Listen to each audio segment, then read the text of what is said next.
প্রিয় দর্শক বন্ধুগণ, 2026-এ বিধানসভা নির্বাচন বাংলাতে, তাই তো? সিপিএম ও কংগ্রেস যদি ভোট কাটে তাহলে লাভ কার হবে, কোন দল ক্ষমতায় ফিরবে, এটা নিয়ে রাজনৈতিক মহলে একটা চর্চা হচ্ছে। হয় বিজেপি ক্ষমতায় আসবে না তৃণমূল আসবে, শেষ পর্যন্ত জনগণের ওপর পুরোপুরি নির্ভরশীল করছে। জনগণ কখনো সরকারকে নিয়োগও করতে পারে, কখনো বিয়োগও করতে পারে। সেটা কিন্তু আমরা একটা আনুমানিক প্রায় বলে আমরা সম্ভব বলে থাকি। কিন্তু যদি কংগ্রেস সিপিএম ভোট কাটে তাহলে কাটাকাটি অঙ্কে হিসেবে কোন দল ক্ষমতায় ফিরবে, না মাঝখানে বিজেপি একেবারে ছক্কা মারবে, এটা নিয়ে একটা বিভিন্ন মহলে কিন্তু আলোচনা হচ্ছে। যা দিল্লিতে যেমন কংগ্রেস ভোট কেটে ফেলেছে, স্বাভাবিকভাবে কংগ্রেস একটা জাতীয় রাজনৈতিক দল, যারা আঞ্চলিক দল রয়েছে তারাও তো ভোটে প্রার্থী দেবে, সেটাই স্বাভাবিক। কিন্তু ছন্দবেশে ফিরেছি তবু ভাই মনের আশা পূর্ণ, 26-এ ভোট কাটলে সুবিধা হবে কার, এটাই বড় সাফল্য, তাই তো?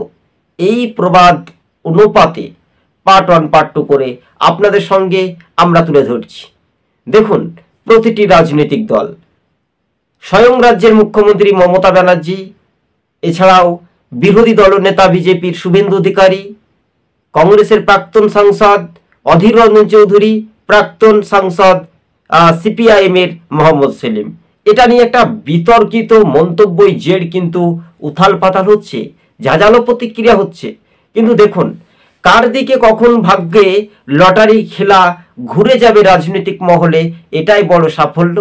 আরে ভাই, ভোটটা হোক না কেন, মানুষের দরবারে কত রাজনৈতিক দল যাবে ভোট দাও বলে, কিন্তু আসল চিত্ররূপে বেকার যুবদের কাজ নিয়ে মানুষের তৎপরতায় গ্রাম বাংলায় পৌঁছে যাচ্ছে শাসক দল।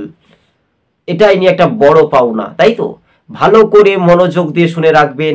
আর এই পর্যন্ত আমরা প্রতিবেদনটি এখানে সমাপ্ত নয়, বেশ কয়েক মিনিট মতো আলোচনা করছি, ভালো করে মনোযোগ দিয়ে শুনবেন।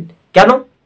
দেখুন, যে রাজনৈতিক চর্চা ভোটাররাই নিয়োগ বিয়োগ করে, দেখুন সিপিএম 34 বছর ছিল, সরকারকে নিয়োগ করেছে জনগণ,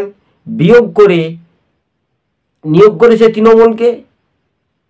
এই চর্চা বিয়োগ মাইনাস প্লাস করতে পারে এই বাংলার মানুষজন, কিন্তু আমাদের এই সার্ভে রিপোর্টে ভোট কাটলে ক্ষমতায় ফিরবে কি বিজেপি, তৃণমূলের ভোট কাটবে কি বাম কংগ্রেস, নিম্নভাবে কংগ্রেস যদি আলাদাভাবে প্রার্থী দেয় তাহলে কিন্তু তৃণমূলের ভোট কাটতে পারে, সিপিএম যদি কিছুটা ভোট টানতে পারে তাহলে মাঝখানে বিজেপি জিততে পারে, বা আইএসএফ কিছুটা ভোট কাটাকাটি অঙ্কে বিজেপি ফায়দা বা লাভবান হতে পারে, এমনটাই সার্ভে রিপোর্টে বলছে।